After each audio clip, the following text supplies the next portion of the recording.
Welcome to Human Resources for the People. It's a human capital revolution. So today I decided to answer some Ask HR Reddit threads. I'm of course blocked from Ask HR, and I thought I'd give my true and honest opinion about these questions. So the first one says, does this suggest that I'm blacklisted from the company? From a caller in New York.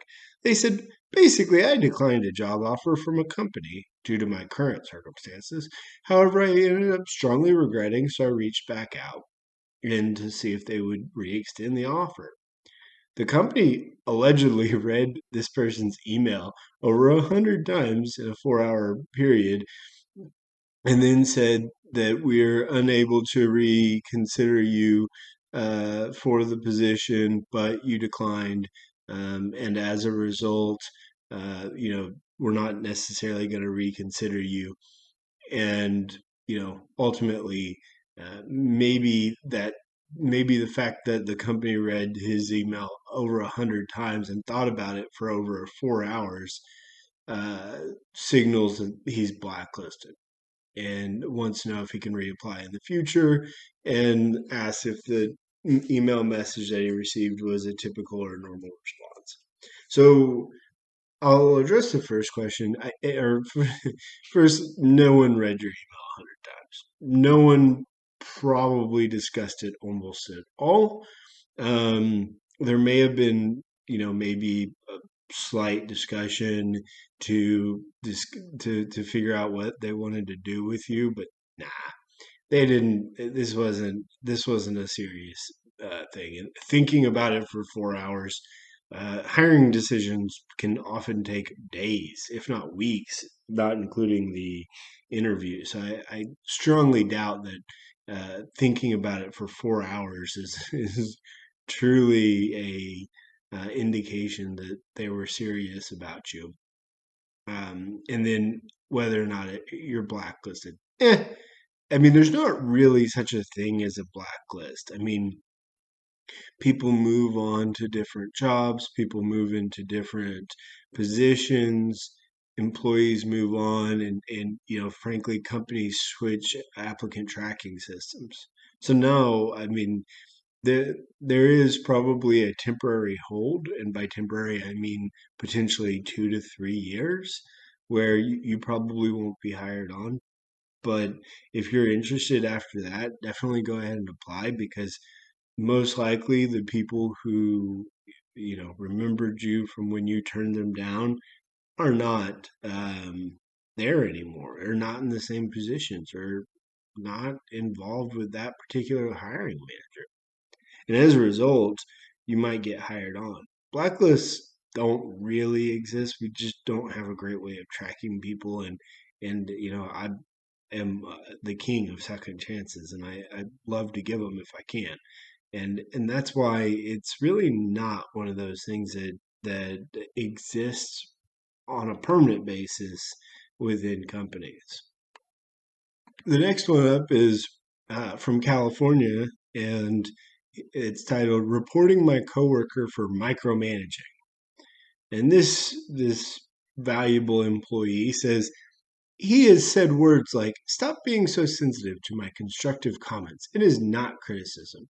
It makes it so that I cannot perform my job unless he is needed." He also looks around the files on my desk when I'm away instead of asking me for them. He and I are supposed to work alongside each other, but he treats me like his assistant. My actual boss works at another office. What can HR do for me in this case? And the answer, my friend in California, is nothing. Absolutely nothing. They shouldn't be, at least, I guess. So, first off, it doesn't seem like he's actually micromanaging. Everything that you've listed here is not micromanaging. It's being annoying. It's giving criticism, but it's not really micromanaging. It. I'm sure there are probably examples of micromanaging, but I'm not seeing them here. Beyond that, this isn't HR's responsibility. This is your boss's responsibility. let your boss know what's going on. I would first tell him that it's none of his business and to leave you alone and push back on him and act like an adult um, with him. And then if that doesn't work, go talk to your boss. But HR isn't involved here and shouldn't be. I think oftentimes bad managers often get involved in this sort of thing, but it really lays on the boss, and that's one of the major misconceptions about HR as a whole. Question number three brings us to a man from Washington, and it says the employer changing me from hourly to salary and not factoring in OT. I work in IT and have been paid hourly for several years at the company I work for. This apparently will be changing, and my team will be moving, and I will be moving to salaried exempt. Most years, roughly 15% of my gross is overtime pay, and OT is expected. However, when my supervisor informed me of the change, they said that my new pay will be my base hourly converted to salary with no factoring in overtime. Is this legal? By reducing my pay by moving to salary? And do I have any options? Can I refuse moving to salary or should I negotiate? So there's a couple things in the OP later says that they make 120,000 with overtime, 100,000 before OT. And well, first, employers cannot just switch you from exempt to non-exempt, um, or sorry, from non-exempt to exempt. There is paths that they have to take. They have to track.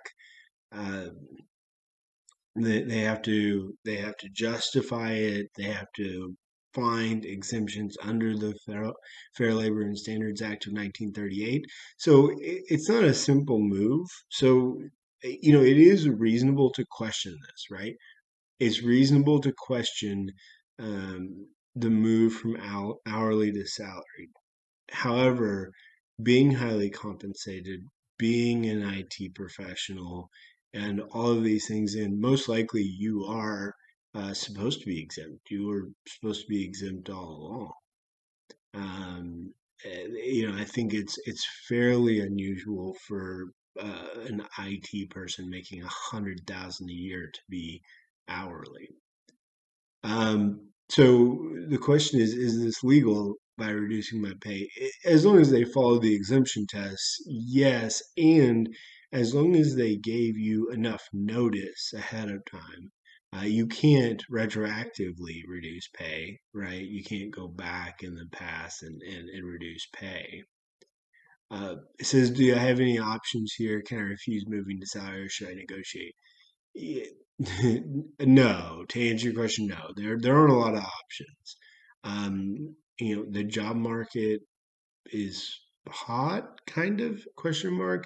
So perhaps um, you can find a new job. Although I really doubt that you're going to find an IT job paying OT. I think that's pretty rare. You can't, or I mean, you can refuse to move to salary, but your employer could just terminate you. So I don't think that that's a great move. And then should you negotiate? Yeah, I think you should try to negotiate. I don't think you're going to get real far. The OP mentions later that they're having some problems and some financial problems at the business, and I think probably this is a cost cutting move, but ultimately can't do a whole lot about making this as long as it's an appropriate exemption and it's been studied, quite vigorously because it is something that is um, you have to be careful with. You can't just simply move people from non-exempt to exempt. Um, that's it for today. I'm tired from from answering these questions. Thank you very much. leave a comment down below. And if you liked what you heard today, like, share, and subscribe. And I'll see you tomorrow. Have a great day. Bye.